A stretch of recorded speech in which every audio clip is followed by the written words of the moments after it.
कहानी के शुरू में हम देखते हैं एक कब्रिस्तान में बहुत सारे लोग इकट्ठा रहते हैं। कुछ लोग आपस में बातें कर रहे होते हैं। उसके साथ बहुत बुरा हुआ। वो बहुत ही सुंदर शख्स था। ये भी कहा जा रहा है कि उसकी बॉडी बरामद नहीं कर सके, उसका ताबूत खाली है। फिर हम देखते हैं एलिस को, जो कि इस कहानी की मेन कैरेक्टर है। बहुत उदास दिख रही होती है। वो अपने मन में कहती है, मास्टर कॉनरॉड। वो बातें याद करती है जब कॉनरॉड ने उससे वॉर में जाने से पहले कहा था। उसने कहा था, जब मैं वॉर से वापस आऊंगा तो हम साथ साथ रहेंगे। और वो आंखें बंद करके कहती है, अब वो यहाँ नहीं है। कॉनरॉड उसका फियोंसे होता है, जिसकी वॉर में मौत हो गई रहती है। फिर वह कैफिन के पास आती है, वहाँ पर फूल रखती है, फिर कहती है, अब मुझे यहाँ से चले जाना चाहिए।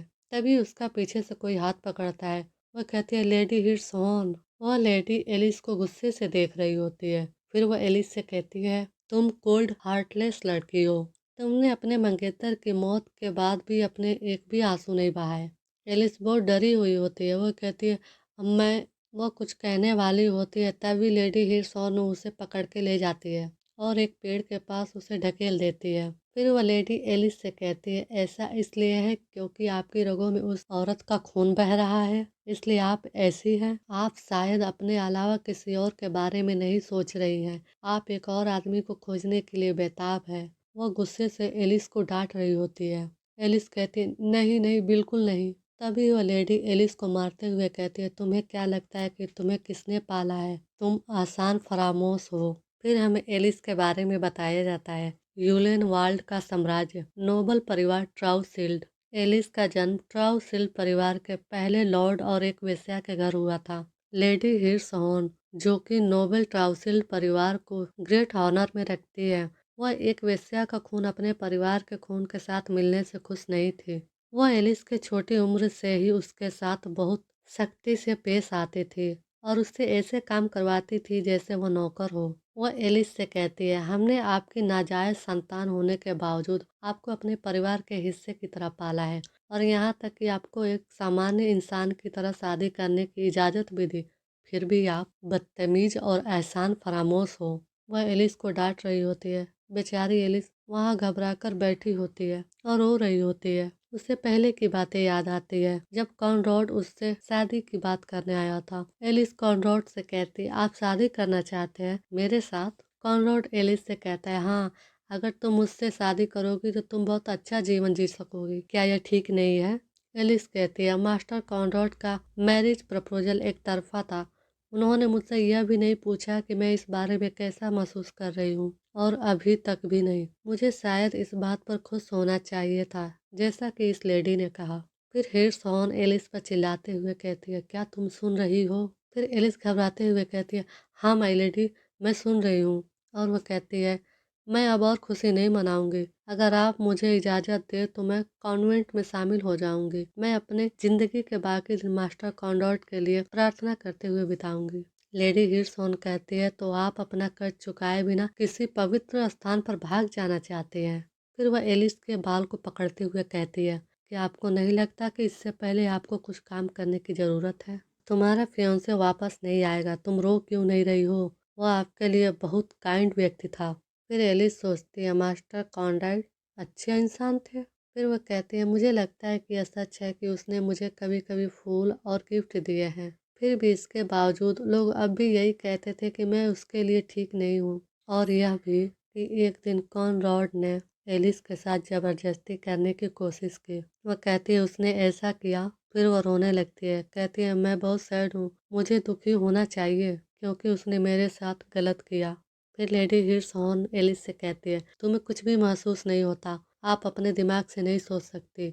आप एक गुड़िया की तरह है, जो भी आपसे कहा जाता है आप वही करती हैं। फिर एलिस कहती है, मेरे अपने ख्याल बेकार है। मेरा मानना है कि मेरे लिए सबसे अच्छा यही है कि मैं आप जैसे इंटेलिजेंट लोगों के ऑर्डर का वेट करूं, माय लेडी। लेडी हिरसॉन खुश होते हुए कहती है, तो ठीक है, तो फिर आपको इस बात पर कोई ऑब्जेक्शन नहीं है कि मैं यह डिसाइड करूं कि आप आगे कहाँ जाएंगी? एलिस कहती है, yes ma'am, of course. Lady Hirson कहती है, गन फायर। उनके लिए डेड बॉडी को इस तरह परेशान करना कितना घिनौना है। जनरल आज लौट रहा है, इसलिए लोग जश्न मना रहे होंगे। लेडी हिरसोन एलिस से कहती है, क्या आप उस आदमी का साथ देंगी जिसने कॉनरॉड को मरने दिया और यहाँ तक कि उसकी बॉडी भी फेंक दिया? सच कहूँ, आप सचमुच हार्टलेस हैं। एलिस रोते हुए कहती है, मैं ऐसी नहीं हूँ। फिर लेडी हिरसोन एलिस के ठुड्डी पर अपनी छड़ी रखते हुए कहती है, फिर भी शायद यही वह चीज़ है जिसकी हमें ज़रूरत है। एलिस को समझ नहीं आ रहा होता है कि ये लेडी उससे क्या कह रही है। हिरसोन कहती है, मेरे लिए जनरल एक खूंखार कातिल है, लेकिन आप इससे सहमत नहीं दिख रही है, तो आपके लिए उनकी सेवा करना सम्मान की बात होगी, है ना? अगर आपको हमारे परिवार के लिए अपना कर्ज चुकाने का मौका दिया जाए तो आप खुशी खुशी करेंगी, है ना? एलिस कहती है, आप क्या कह रही हैं? लेडी हिरसोन अपनी छड़ी जमीन पर रखते हुए कहती है, मैं आपके फ्यूचर के बारे में बात कर रही हूँ। हिरसोन कहती है, एक अनकंट्रोलेड लड़की एक बेकाबू आदमी के लिए ठीक है। वो गुस्से से कहती है, बर्बेरियन, जिसे जनरल वुल्फ रॉड के नाम से भी जाना जाता है, वह लाशों को जलाने के लिए इस्तेमाल करता है और आग की लपटों में मौत का ढेर लगा देता है। वह एक क्रूर भूखा भेड़िया है। वह बागी डीमन अपने इनाम के रूप में शाही खून की मांग कर रहा है। उसने हमारे राज्य की प्रिंसेस को ही मांगा। फिर वो एलिस को छड़ी से ढकेलते हुए कहती है, आपका काम हाइनेस की जगह लेना है। तुम खुद उस डीमन से शादी करोगी। एलिस बहुत डरी हुई होती है। वह खुद को जनरल के पंजों में पाती है। फिर सीन शिफ्ट होता है। हम देखते हैं एलिस को एक लेडी कपड़े पहना रही होती है। वह कहती है, यह बहुत टाइट है लेडी एलिस, यह एक शादी का जोड़ा है, इसलिए हम आपको पतला दिखाना चाहते हैं। लेकिन तभी एलिस कहती है, नहीं यह ठीक है। तभी एलिस को एक आवाज़ सुनाई देती है। एक लड़की कह रही होती है, एलिस बहुत बेरहम है। सच में कॉनरॉड की अभी मौत हुई है, लेकिन वह किसी और से शादी करने जा रही है। तभी उन लड़कियों से एक शख्स कहता है, लड़कियों, जब आप जवान हो जाती है तो आपके लिए चीज़ें काफ़ी मुश्किल हो जाती है। हालांकि अभी आपके लिए इसे समझना बहुत मुश्किल हो सकता है। तभी वो लड़कियां कहती है, हम समझते हैं, घर की महिला ने हमें इसके बारे में बताया। और वो दोनों चहकते हुए कहती है, कड़ी मेहनत के हिसाब से पुरस्कार देना जरूरी है। तभी वो शख्स कहता है, जैसे मेरी महान चाची से उम्मीद थी, वह मेरी बेटियों को अच्छी शिक्षा दे रही है। फिर लेडी हिरसोन चाय पी रही होती है। वह कहती है, हाँ, कुत्तों और घोड़ों को केवल अच्छा भोजन देकर ही पाला जा सकता है। यही बात इंसानों पर भी लागू होती है। फिर वह एलिस की तरफ देखती है, कहती है, भले ही वह छोटी जाति वाले ही क्यों न हो। एलिस कुछ नहीं बोलती। फिर वह शख्स कहता है, एक अनजान किसान जनरल बन गया, फिर भी वह अभी भी खुश नहीं है। आम लोगों का लालच मुझे हमेशा हैरान करता है। एलिस सोच रही होती है, जनरल वुल्फ्रीड। फिर हमें बताया जाता है, यूनिर वर्ल्ड का अपने पड़ोसी राज्य फाल्कन साल के साथ कई सालों तक खूनी मुकाबला चला। वह हीरो जिसने ऐसे इतिहास का अंत किया और हमारे राज्य को विक्ट्री की ओर ले गया। एलिस ये सुनकर बहुत डर जाती है। वह कहती है, लेकिन तभी वो दोनों लड़कियां कहती है, उस आदमी ने सिर्फ इनाम के लिए अपने दुश्मनों का कत्लेआम किया। वे कहते हैं कि उसने अपने रास्ते में आने वाली हर चीज को बेरहमी से जला दिया। फिर वो शख्स कहता है, उसने कई घिनौने काम किए हैं, लेकिन कई आम लोगों ने भी उनके रास्तों पर चलते हुए वॉर करना शुरू कर दिया है। इधर एलिस सोच रही होती है, यह सच है कि वह निर्दयी हो सकता है, लेकिन वह अभी भी एक हीरो है। मैंने सुना है कि वह दुश्मनों का मनोबल तोड़कर बिना किसी जख्म के वॉर खत्म करने में कामयाब रहे। वह बहुत बहादुर होगा। वो घबराई हुई होती है। वह कहती है, बस यही है, मैं यकीन करना चाहती हूँ उस पे। मैं यह यकीन करना चाहती हूँ कि उस भेड़िए मुखौटे के नीचे एक इंसान है, कि मैं किसी बेरहम डीमन द्वारा निगली नहीं जाऊंगी। फिर वो लड़कियां कहती है, लेकिन चाहे उसके कारनामे कुछ भी हो, वह हाइनेस से शादी करने के लिए नहीं कह सकता। दूसरी कहती है, बिल्कुल सही, यह बदतमीज है। फिर लेडी हिरसोन गुस्से से कहती है, वह जानवर बस सफलता का स्वाद और वह और अधिक के लिए भूखा है। सोचिए हाइनेस को यह बात जानकर कितनी तकलीफ होगी, जबकि वह अभी बड़ी हो रही है। वह एलिस को कहती है, तुम्हें सिर्फ यही मिलेगा। हम अपने परिवार की ईमानदारी का प्रदर्शन कर सकते हैं। अब तक इतनी बेइज्जती सहना तुम्हारे लिए ठीक था। एलिस बहुत गुस्से में होती है। वह सोच रही होती है, इसमें कोई मदद नहीं की जा सकती, मैं कुछ नहीं कर सकती। वह मेड एलिस को कहती है, एलिस। एलिस सोच ही रही होती है, चाहे उसकी सफलताएं कितनी भी बड़ी क्यों नहीं रही हो, वह उसे तोहफे के रूप में हाइनेस को नहीं दे सकते, और यह मेरे परिवार के लिए है, तो मैं उससे शादी करूंगी। मैं इस बारे में कुछ नहीं कर सकती। फिर दूसरी तरफ वो देखती है, वो दोनों लड़कियां उसका मजाक बना रही होती है। उनमें से एक कहती है, लेकिन एलिस जैसी नाजायज संतान कभी भी हाइनेस की जगह नहीं ले सकती। दूसरी कहती है, क्या जानवर पागल नहीं हो जाएगा? वो शख्स कहता है उन लड़कियों से, तो फिर आप में से क्यों उसकी जगह नहीं ले रही? वो शख्स उन लड़कियों का पिता होता है। वो कहती है, डैड हमें इस तरह मत परेशान करो। इधर एलिस खड़ी रहती है, वो रो रही होती है, उसकी आंखों से आंसू गिर रहे होते हैं जो उसके ड्रेस पे गिरकर सोख हो जाते हैं। वो मेड देखती है, फिर वह एलिस की तरफ देखती है जो कि एलिस रो रही होती है। वह एलिस से कहती है, आप बहुत खूबसूरत हैं, मैं आपकी शादी के लिए इंतजार कर रही हूँ। एलिस कहती है, थैंक यू। फिर हमें शादी के दिन का दिखाया जाता है। एलिस को दुल्हन की तरह तैयार कराया जाता है, उसके बालों में फूल लगाया जाता है। एलिस खुद को आईने में देखती है, वह कहती है, मैं बहुत पीली पड़ गई हूँ, एक लाश की तरह। तभी दूर से वह दोनों लड़कियां कहती है, सच में यह वही है, एक नाजायज बच्चे पर बर्बाद की गई पोशाक। फिर दूसरी कहती है, अरे बाप रे, उन्होंने भेंट को जरूरत से ज्यादा सजा दिया है। और वह दोनों हंसने लगती है। इधर एलिस बहुत परेशान दिख रही थी। तभी एलिस को एक आवाज़ सुनाई देती है, यहाँ तक कि जल्दबाजी में किए गए मेकअप भी आपके रूप को निखारने में कामयाब रहे। एलिस चौंक जाती है। ये वह कह रही होती है जो उसे हमेशा मारती पीटती थी। वो लेडी हिरसॉर्न होती है। वह एलिस से कहती है, अच्छी तरह सुनो एलिस, एक शब्द भी मत बोलना, आपको वहाँ बस मौजूद रहना है, समझ गई? एलिस कहती है, यस मैम। फिर दूसरे सीन में हम देखते हैं एक बहुत बड़ा गिरजाघर जहाँ लेडी हिरसॉर्न एलिस को ले जाती है। वह एलिस से कह रही होती है, एक जानवर और एक वेश्या के बीच शादी के लिए गिरजाघर का इस्तेमाल करना कितना अफसोस की बात है। आपको कैथेड्रल में सिर्फ इसलिए पैर रखने की इजाज़त है क्योंकि आप हाइनेस के स्थान पर खड़ी हैं। अपने कामों पर ध्यान दें ताकि आप इस पवित्र स्थान को किसी वेश्या के खून से गंदा ना करें। एलिस कहती है, ये माय लेडी। फिर हिरसॉन कहती है, आगे क्राउन प्रिंस को बेइज्जत न करने की पूरी कोशिश करें। फिर हम देखते हैं सामने क्राउन प्रिंस खड़ा रहता है। वह एलिस से कहता है, तो आप मिस एलिस हैं, मैं आपका बहुत शुक्रगुजार हूँ। वह एलिस की तरफ अपना हाथ बढ़ाते हुए कहता है, मेरी छोटी बहन की जगह आपके द्वारा खुद यह काम करने के लिए। एलिस कहती है, क्राउन प्रिंस मैक्सिमिलियन, यह एक नागरिक के रूप में मेरा फर्ज है कि मैं अपनी जिंदगी का इस्तेमाल करूं शाही परिवार के लिए। फिर मैक्सिमिलियन कहता है, अपना सिर उठाओ, मुझे आपको थैंक्स कहना है। और वह एलिस के पास आ जाता है। वह एलिस से कहता है, आप खूबसूरत हैं। और एलिस के बालों को अपने हाथ में लेता है और उसे महकता है। एलिस ये देखती है। वह एलिस से कहता है, आप बहुत सैड दिख रही हैं। एलिस को वो कॉनरॉड की तरह लगता है। वह कहती है, मास्टर कॉनरॉड। फिर मैक्सिमिलियन कहता है, काश मैं इसे अपनी बहन के साथ बचा पाता, लेकिन फिर हिरसॉन कहते हैं, यह इस जैसी लड़की के बारे में सोचने के लिए ठीक है। फिर मैक्सिमिलियन कहता है, मैं भी उस जनरल के प्रति वफादार था, लेकिन यह सोचना कि वह कितना बेशरम हो गया है।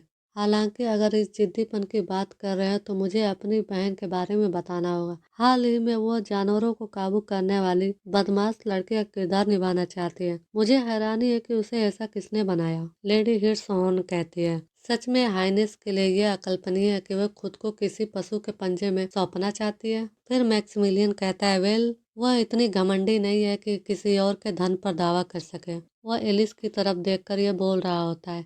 एलिस सोचती है, उनकी बातचीत क्या हो रही है, किस बारे में बात कर रहे हैं। फिर वह कहती है, नहीं मैं कोशिश करने पर भी नहीं समझ सकती, मैं कुछ नहीं पूछती, मुझे कुछ भी समझ नहीं आता क्योंकि मेरे ख्याल बेकार हैं।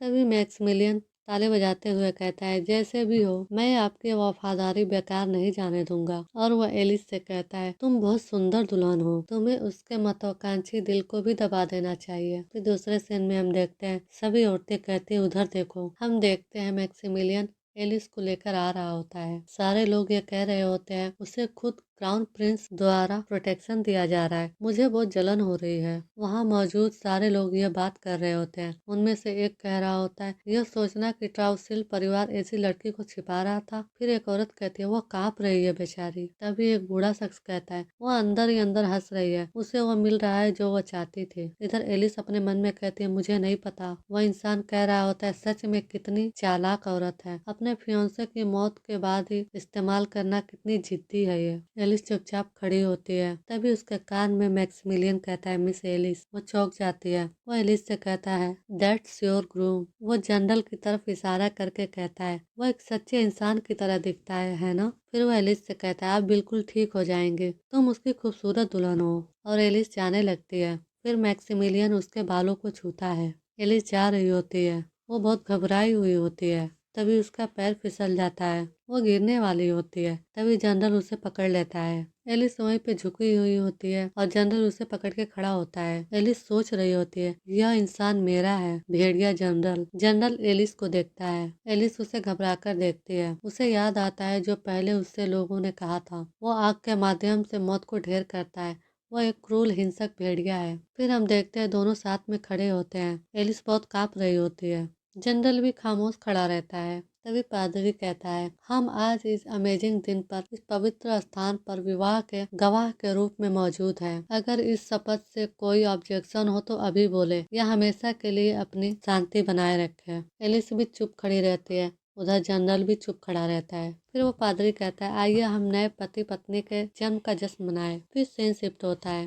हम देखते हैं दोनों साथ में बग्गी में बैठ के घर को जा रहे होते हैं। दोनों खामोश रहते हैं। एलिस जनरल को देखती है। जनरल अपना आंख बंद किए हुए बैठा रहता है। फिर वह कुछ नहीं बोलती। तभी एलिस को एक आवाज सुनाई देती है, क्या आप मेरे चेहरे के बारे में बेचैन हैं? एलिस चौंक जाती है। वह कहती है, नहीं, ऐसा नहीं है। जनरल कहता है, आप इसे जल्द ही देखेंगे। हालांकि मैं आपसे यह नहीं कह सकता कि आप इसके लिए बेचैन हैं। वो अपने मुखौटे को छूता है। एलिस कहती है, हूँ, वो पागल नहीं है। इनफैक्ट वो बहुत शांत है। फिर हम देखते हैं वो घर पहुंच जाते हैं। जनरल कहता है, हम आ गए हैं। वो एलिस के सामने अपना हाथ करके कहता है, संभाल कर उतरे। एलिस देखती है। वो कहती है, ओके। वो अपना हाथ जनरल के हाथ में देती है। दोनों ये देखते हैं और खड़े रहते हैं। फिर एलिस अपने मन में कहती है, मुझे उसे थैंक्स कहना चाहिए, नहीं तो वो गुस्सा हो जाएगा। वो जनरल को थैंक्स कहने वाली होती है।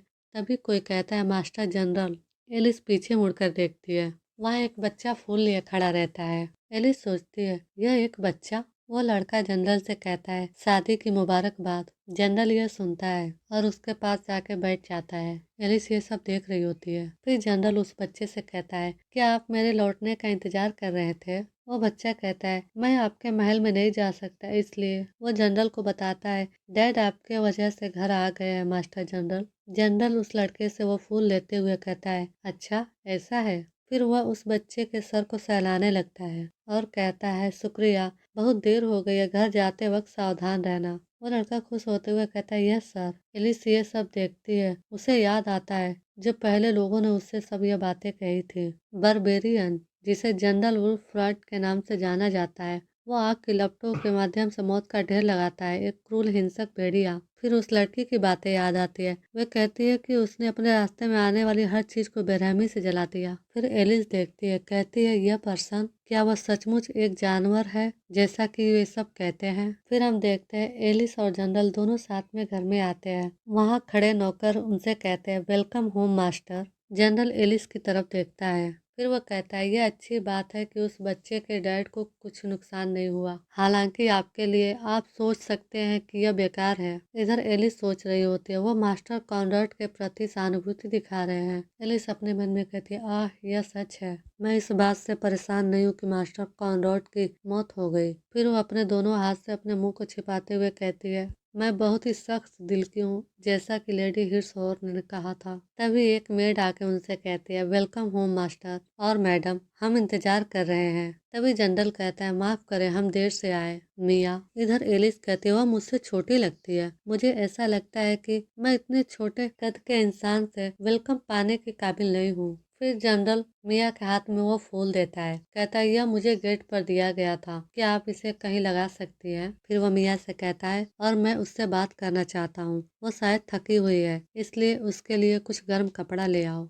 मिया कहती है, यस सर, इस ओर आइए लेडी। एलिस कहती है, ठीक है। फिर जनरल एलिस को एक रूम में ले जाता है और उसे एक साइड में बैठने के लिए कहता है। फिर वह कहता है, एक अनपढ़ इंसान के लिए लाइब्रेरी का मालिक होना अनफिट हो सकता है, लेकिन यह पिछले मालिक का बचा हुआ कमरा है। एलिस लाइब्रेरी में सारी किताबों को देखती है। फिर वह मेज पर देखती है। वह कहती है, वह पहले के फूल हैं जो उस बच्चे ने दिए थे। फिर जनरल एलिस से कहता है, खैर यह हम दोनों के बात करने के लिए आरामदायक है। फिर वो एलिस की तरफ देखता है, कहता है कि आप खाना नहीं चाहती। एलिस पास में पड़े मेज पर देखती है, कहती है मैं बहुत थक गई हूँ कि मैं यह नहीं कह सकती। फिर भी वो कहती है नहीं। जनरल कहता है, हाँ जैसा कि मैंने सोचा था। वह एलिस से कहता है, मैं जानता हूँ आपका गोल क्या है, तो चलिए अब इस पर ध्यान दें। एलिस कहती है, हूँ। वो कहती है, मेरा गोल? मैं यहाँ केवल इसलिए हूँ क्योंकि मुझे यहाँ रहने के लिए ऑर्डर दिया गया था। फिर जनरल एक कुर्सी पर बैठते हुए कहता है, मैं यह कहना नहीं चाहता लेकिन यह एकदम घोटू है।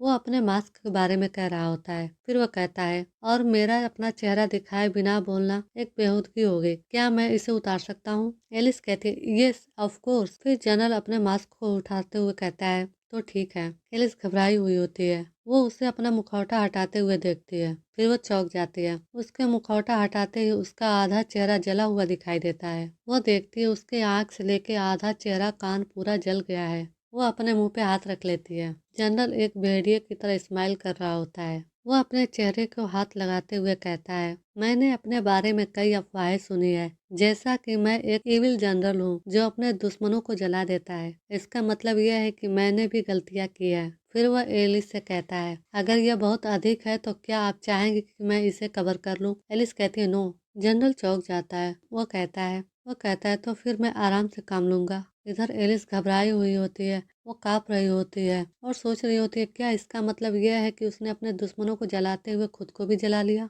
उसके बारे में जो अफवाहें हैं वह सच है। तभी जनरल बोलता है, अब जब हम कंफर्टेबल है तो चलिए अब काम पर लग जाए। वह कहता है, पहली बात, मुझे यह कहने के लिए इजाज़त दीजिए कि आपके परिवार की जो चिंताएं थी वो बेकार थी। एलिस घबरा जाती है। वह कहती है, क्या? जनरल एलिस को बताता है, मैं हाइनी से शादी नहीं करना चाहता था। इस समय मुझे शाही परिवार की पावर या प्रोटेक्शन की कोई ज़रूरत नहीं है। मैं किसी पर भी कर्ज लेने के लिए मजबूर नहीं होना चाहता था, चाहे वो कितनी भी मशहूर राजकुमारी क्यों ना हो। हालांकि यह सुनकर मेरे ख्याल बदल गए कि आपको उसकी जगह पर प्रपोजल दिया गया है। एलिस को कुछ समझ नहीं आ रहा होता है। जनरल एलिस से कहता है, वजह कि मैंने तुम्हें अपनी पत्नी के रूप में एक्सेप्ट किया, ऐसा इसलिए क्योंकि आप सेकंड लेफ्टिनेंट की मंगेतर थी। एलिस चौंक जाती है। वो कहती है, मास्टर कॉनरॉड? जनरल उसे बताता है, मैं तो आपके फियोंसे की डेड बॉडी भी नहीं ढूंढ पाया। यही वजह है कि आप उनके आखिरी पलों के बारे में जानना चाहती थी, है ना?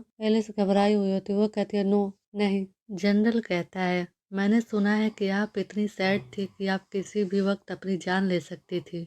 क्या इसीलिए तो उन्होंने तुम्हें मेरे पास नहीं भेजा? क्या डचेस हिरसोन आपको जीने की वजह देने की कोशिश नहीं कर रही थी? एलिस सोचती है, लेडी हिरसोन, उसकी खुशी के लिए मुझे मरना पड़ा, है ना? उस लेडी ने ये अफवाहें फैलाई क्योंकि उसने सोचा कि मुझे यही करना चाहिए। मुझे कॉन्वेंट भेजना उसके लिए काफी नहीं होता। मैं गम में इतनी डूब गई कि मैं मरने तक उसको फॉलो करती रही। ये सब खेल खेलने के बाद मुझे एक जानवर के लिए बलि का बकरा बना दिया गया। जनरल एलिस को सोचते हुए देख रहा था। फिर वो मेज पर हाथ को धड़ाम से पटकते हुए एलिस के पास आके कहता है, वो एलिस की आंखों में आंखें डाल के कहता है, मुझे वो अच्छी तरह याद है। वह एक हैंडसम यंग मैन था। वॉर के मैदान पर भी उसकी मौजूदगी एक खिले हुए फूल के समान थी। इधर एलिस घबराई हुई होती, वह कहती है, मैं नहीं, मैं ये नहीं सुनना चाहती। फिर वह चिल्ला के कहती है, वो तो मेरा पास्ट था, तो अब मैं। वह ये कहने वाली थी कि अब मेरी शादी हो चुकी है, लेकिन बीच में जनरल बोल पड़ता है। वो कहता है, क्या तुम मेरी वजह से रुक रही हो? तुम्हें रुकने की जरूरत नहीं है।